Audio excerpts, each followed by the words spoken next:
La difficulté de l'intégration crée le communautarisme, et à l'intérieur du communautarisme peut se glisser des individus comme ceux que nous avons. Selon Arnaud Le Pen, il y a bien un problème de maîtrise des frontières, mais surtout de moyens.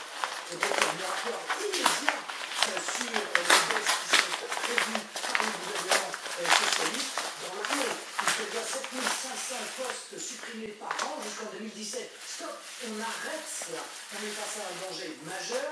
On ne peut pas continuer à se désarmer. Moins de 24 heures après la gigantesque mobilisation, les fissures politiques réapparaissent déjà.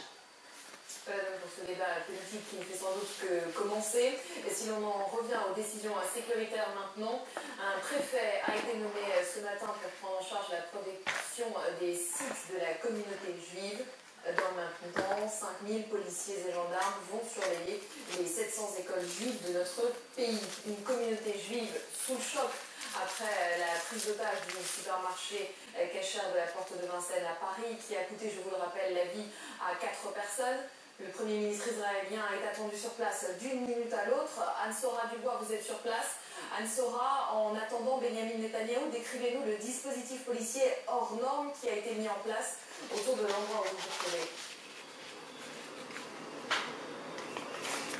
Absolument, un dispositif policier extrêmement impressionnant. À nouveau, ce quartier de la Porte de Vincennes est totalement bouclé. On attendait Benyamin Netanyahou aux alentours de midi. Il n'est pas encore là, mais il a été précédé un peu avant midi de l'arrivée de pas moins de 30 camions de CRS. Il y a des snipers sur tous les toits, il y a des brigades de déminage, il y a des CRS et des policiers partout. Sécurité donc extrêmement forte pour attendre l'arrivée de Benyamin Netanyahou. Et puis le Premier ministre israélien, vous disiez, est venu ici pour une cérémonie d'hommage et de recueillement. Cette cérémonie sera sobre et brève.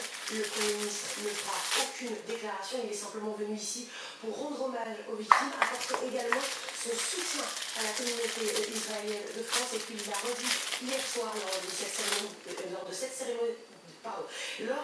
cérémonie à la grande synagogue de Paris aux côtés de François Hollande. Il l'a dit et répété, vous n'avez pas à avoir peur, vous avez le droit d'être en sécurité là où vous le voulez.